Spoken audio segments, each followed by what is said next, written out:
राजधानी रांची में 2 दिनों के भीतर लोगों की हत्याएं हो गई, जिससे लोगों में आक्रोश है। दूसरी ओर इस पर सियासत भी तेज है। बीजेपी ने राज्य के कानून व्यवस्था पर सवाल उठाए, जबकि जेएमएम और कांग्रेस ने दावा किया कि राज्य में कानून का राज है। देखिए ये रिपोर्ट।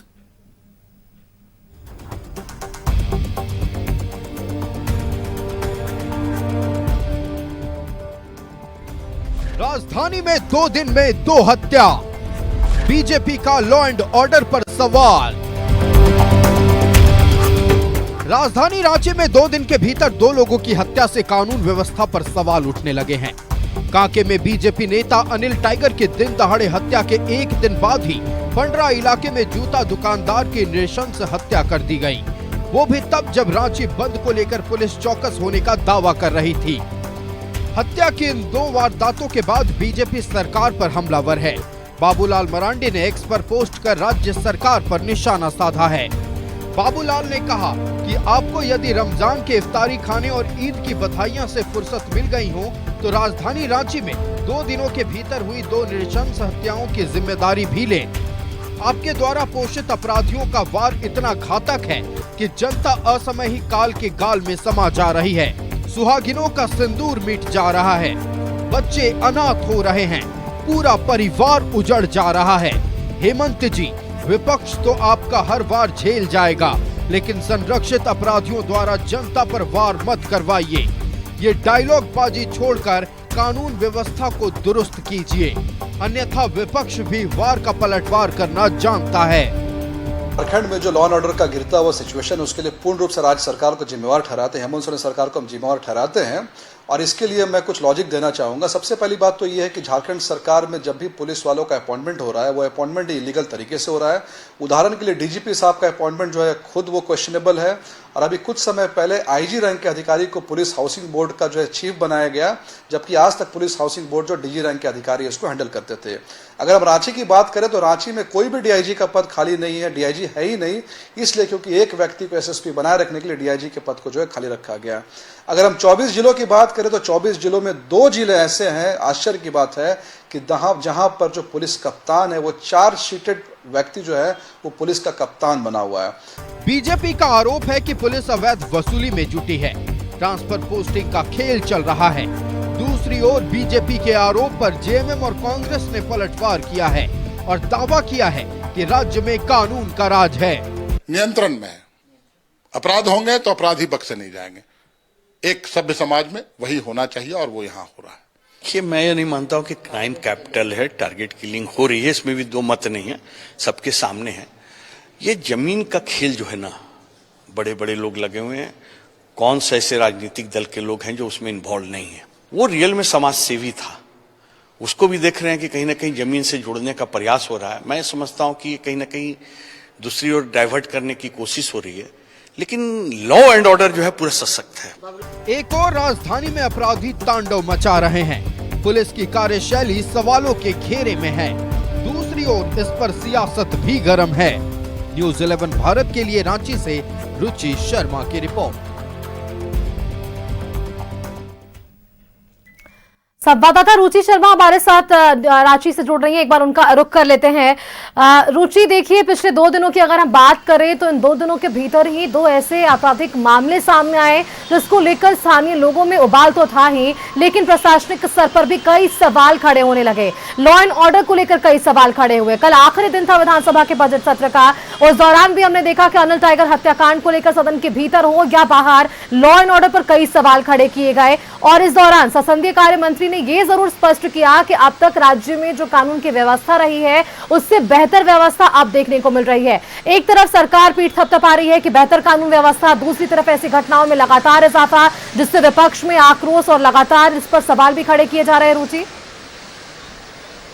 बिल्कुल सुस्मिता, देखिए सही कहा आपने, चूंकि लॉ एंड ऑर्डर पर सवाल खड़े होना लाजमी है और देखिए सिर्फ विपक्ष नहीं, अब आम जनता भी ये सवाल पूछ रही है और इसी का कल असर रहा। देखिए, आपने देखा होगा कि जब अनिल टाइगर की हत्या हुई उसके 1 दिन बाद ठीक बंद का आह्वान किया गया और कई जो दुकानदार थे खास करके राजधानी रांची के, उन्होंने स्वतः अपने अपने दुकानों को बंद रखा। हालांकि देखिए राजनीतिक आरोप प्रत्यारोप लगते रहे, सरकार भी पलटवार करती रही, विपक्ष ने सवाल उठाया, सदन के अंदर हो या फिर सदन के बाहर हो। सरकार के तरफ से भी यह जवाब आया कि यह घटना निंदनीय है, काफी दुखद है, लेकिन बेहतर स्थिति है। लॉ एंड ऑर्डर की स्थिति देखिए, वित्त मंत्री राधा कृष्ण किशोर ने स्वयं सदन के अंदर कहा कि अब तक के जो है इतने वर्षों के झारखंड में अभी जो लॉ एंड ऑर्डर की स्थिति है वो सबसे बेहतर है, उनका यह स्टेटमेंट। और कल ही देर शाम में एक व्यक्ति की गला रेत करके हत्या कर दी जाती है। ये पंडरा इलाके में यह घटना होती है और देखिए भेड़ बकरी की तरह कह सकते हैं, क्योंकि एक वो आम जनता, एक छोटा सा कार्यकर्ता, वो आजसू का कार्यकर्ता रहा हुआ व्यक्ति। हालांकि देखिए अब विपक्ष जो है और ज्यादा मुखर है, क्राइम को लेकर के सरकार को घेर रही है और यह कह रही है कि क्राइम कैपिटल जो है वो राजधानी बनती जा रही है। यहाँ तक कि विपक्ष के कई विधायकों ने, अगर विधायक नवीन जायसवाल की बात की जाए, विधायक सत्येंद्र नाथ तिवारी की बात की जाए, यहाँ तक कि संगठन मंत्री कर्मवीर जी की बात की जाए, उन्होंने कहा कि राष्ट्रपति शासन ही अब लगता है, अगर सरकार नहीं चेतेगी, अगर विधि व्यवस्था को दुरुस्त नहीं करेगी तो राष्ट्रपति शासन ही उचित होगा। तो देखिए हालांकि अभी भी अगर वर्तमान की बात की जाए तो अभी भी सरकार हो या सरकार में सहयोगी दल हो, अपनी पीठ वो स्वयं ही थपथपा रहे हैं और उदाहरण के तौर पर वो दे रहे हैं कि बिहार को देख लें या फिर यूपी को देख लें। तो देखिए अभी वर्तमान में जो रह रहे हैं झारखंडी हैं, झारखंड वासी हैं, जो राजधानी वासी हैं, वो ये सवाल पूछ रहे हैं कि हमें ना बिहार में रहना है ना यूपी में रहना है, हमें तो झारखंड में रहना है। जो राजधानी रांची में रहने वाले लोग हैं वो ये सवाल पूछ रहे हैं कि आम जनता कैसे सुरक्षित रहें। देखिए राजधानी रांची एक ऐसी जगह है जहां पर राज्य के राज्यपाल रहते हैं, राज्य के मुख्यमंत्री रहते हैं, यहाँ तक कि उच्च न्यायालय के न्यायाधीश रहते हैं। तो ऐसे में जितने भी वीवीआईपी लोग हैं वो यहाँ पर रहते हैं। बिल्कुल, आपने अगर इस बात का जिक्र किया है तो एक सवाल मेरे मन में और उठ रहा है। आपने जो बताया कि वीवीआईपी मूवमेंट्स यहाँ पर होते हैं, लेकिन आप देखिए अनिल टाइगर हत्याकांड हो या इससे पहले और भी कई ऐसे हत्याकांड के उदाहरण हैं जो महज थाना के 100 मीटर 200 मीटर ऐसे दायरे में सामने आ रहे हैं। तो ऐसे में भी ये सवाल पुलिस प्रशासन पर कि अगर वहां स्थानीय लोग, वहां आपके नेता सुरक्षित नहीं है तो बाकी जगहों की, यानी कि ग्रामीण क्षेत्रों की हम बात करें, सुदूरवर्ती इलाकों की बात करें, वहां कैसे सुरक्षा दे पाएगी पुलिस प्रशासन?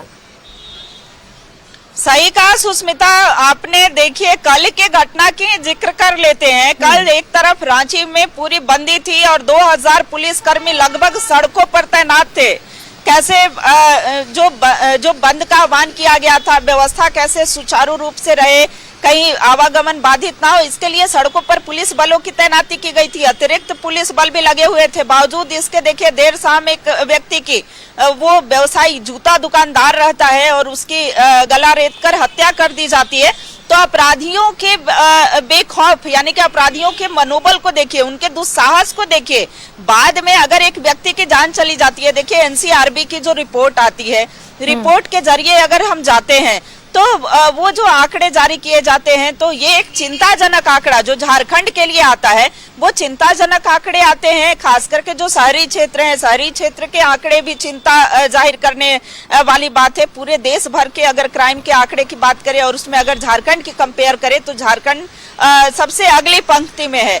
हालांकि अगर पिछले 2 वर्षों से एक रिपोर्ट जो एनसीआरबी में आते हैं, यानी 300 से अधिक हत्याएं बाबूलाल मरांडी के कहे अनुसार अगर ले तो 300 से अधिक हत्याएं जो हैं वो होती हैं। हालांकि एनसीआरबी की रिपोर्ट 2022 के बाद वो डाटा अपलोड नहीं किया गया है, लेकिन आए दिन जो घटनाएं सामने आ रही है, चाहे वो छिनतई की बात करे, आए दिन हत्या की बात तो कर ही ले, छिनतई की बात है या चोरी की बात कर ले या लूट के जमीन के मामले की बात कर ले, ये तमाम मामले लगातार सामने आ रहे हैं। इस वजह से आज ये सवाल है कि व्यवसाय लोग तो परेशान है ही, लेकिन अब नेताओं पर हमला हो रहा है। स्थानीय लोग तो इस दिक्कत से सामना कर ही रहे हैं। फिलहाल अब इस पर देखने वाली बात की लॉ एंड ऑर्डर को लेकर अगर इतने सवाल खड़े हो रहे हैं तो इस पर आगे किस तरह से प्रशासनिक स्तर पर कार्रवाई देखने को मिलती है। बहुत बहुत शुक्रिया रुचि आपका हमारे साथ जुड़ने के लिए, तमाम जानकारियां हमारे दर्शकों के साथ साझा करने के लिए कि राजधानी में पिछले 2 दिनों में 2 हत्याएं जरूर हुई, लेकिन इन सब के बीच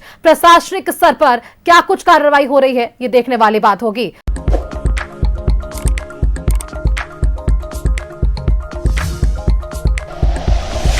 like and share videos, subscribe करें हमारा चैनल और प्रेस करें बेल आइकॉन। News 11 भारत, सच है तो दिखेगा।